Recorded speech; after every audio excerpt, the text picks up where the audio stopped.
പത്തനംതിട്ടയിൽ മരിച്ച നിലയിൽ കണ്ടെത്തിയ ജോബി സുഹൃത്തുക്കൾക്കൊപ്പം ഇന്നലെ മദ്യപിച്ചിരുന്നു എന്ന് ജോബിയുടെ ഭാര്യ അൻസു. ഇടയ്ക്ക് ഫോണിൽ സംസാരിച്ചപ്പോൾ മദ്യലഹരിയിലായിരുന്നു. രാത്രി വൈകി വിളിച്ചപ്പോൾ ഫോൺ സ്വിച്ച് ഓഫ് ചെയ്യപ്പെട്ട നിലയിലായിരുന്നുവെന്നും ഭാര്യ പറയുന്നു. ബുധനാഴ്ച വൈകുന്നേരമാണ് ജോബി വീട്ടിൽ നിന്നും പോയത്. വടശ്ശേരിക്കര ഗ്രാമപഞ്ചായത്ത് 15-ാം വാർഡാണ്. പേങ്ങാട്ട് പീടികയിൽ പള്ളിക്കാമുരിപ്പ് റോഡോട് ചേർന്ന ഭാഗത്തെ റെജി എന്ന ആളുടെ വീടാണ്. ഈ വീടിന്റെ ഹാളിലാണ് മൃതശരീരം കണ്ടെത്തിയത്. ജോബിയുടെ അമ്മ ആലീസ് നമ്മോടൊപ്പം ചേരുന്നുണ്ട്. ഇതുമായി ബന്ധപ്പെട്ട അമ്മ എന്ത് വിവരമാണ് അറിഞ്ഞത്? ഞാൻ അറിഞ്ഞത് 11:30 ആയപ്പോൾ ഇവിടെ ഒരാൾ വന്ന് വിളിച്ചോണ്ട് പോയി.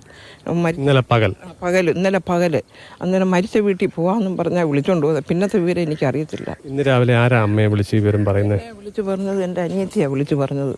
ഞാൻ ജോലിക്ക് പോകാൻ ഇറങ്ങിയപ്പോൾ എൻ്റെ അനിയത്തി വിളിച്ചു പറഞ്ഞു, ഇതുപോലെ ജോബി മരിച്ചു കിടക്കുന്നതായിട്ടൊന്ന് അറിഞ്ഞു, എന്താണെന്ന് ഞാൻ പോയി നോക്കാൻ പറഞ്ഞു. ഇന്നലെ ഈ വിളിച്ചുകൊണ്ട് പോകുന്ന സമയത്ത് റജിയോടൊപ്പം മറ്റാരെങ്കിലും ഉള്ളതായിട്ട് അറിയാമോ? ഒരു ചുമന്ന ഉടുപ്പുകാരനും ഉണ്ടായിരുന്നു എൻ്റെ കൂടെ. പിന്നീട് ഇവർ ഈ മരണ വീട്ടിൽ പോയിട്ട് എപ്പോൾ വന്നു അങ്ങനെയുള്ള വിവരങ്ങളൊന്നും നമുക്കറിയില്ല. ഞങ്ങളുടെ വീട്ടിൽ വന്നിട്ടില്ല. അന്നേരം ഇറങ്ങി പോകുന്നതാണ്. പിന്നെ ഞങ്ങളുടെ വീട്ടിൽ വന്നിട്ടേ ഇല്ല. ഈ റജിയും ജോബിയും തമ്മിൽ അടുത്ത ബന്ധുക്കൾക്കുപരി നല്ല സൗഹൃദം ഉണ്ടായിരുന്നു. നല്ല സ്നേഹവും കാര്യവും വിളിയും പറയത്തിലും എല്ലാം ഉണ്ടായിരുന്നു. വേറെ ഒത്തിരി ആൾക്കാർ ഇവരുടെ കൂടെ കൂടിയും മദ്യപിക്കുന്നൊക്കെ ഉണ്ടായിരുന്നെന്ന് ഇങ്ങനെ ഒരു അറിവ് എനിക്ക് കിട്ടി. ആരാന്നൊന്നും നമുക്കറിയത്തില്ല. ഇടക്കാലത്ത് മദ്യപാനം ഉപേക്ഷിച്ചിരുന്നു അല്ലേ? മദ്യം വേണ്ടാന്ന് വെച്ചാൽ ഇങ്ങനെ ജീവിക്കുമായിരുന്നു. ജോബിയുടെ വൈഫാണ്. ഇന്നലെ എത്ര മണിക്കാ ജോബി വീട്ടിൽ നിന്ന് ഇറങ്ങുന്നത്? ഇന്നലെ അല്ല, സൺഡേ പോയതാ. ഞായറാഴ്ച വൈകിട്ട് ഒരു 6 മണിയൊക്കെ ആയപ്പോൾ. എങ്ങോട്ട് പോകുന്നു എന്ന് പറഞ്ഞാൽ ഇറങ്ങിയത്? പറഞ്ഞാൽ പോയെ വടശ്ശേരിക്കരയ്ക്ക് പോകുന്നു പറഞ്ഞാൽ പോയെ. പിന്നെ ആദ്യത്തെ 2 ദിവസം വിളിച്ചിട്ട് ഫോൺ എടുത്തിട്ടുണ്ടായിരുന്നില്ല. അത് കഴിഞ്ഞിട്ട് എന്നെ തിരിച്ച് വിളിച്ചായിരുന്നു. അപ്പം വെള്ളമായിരുന്നു.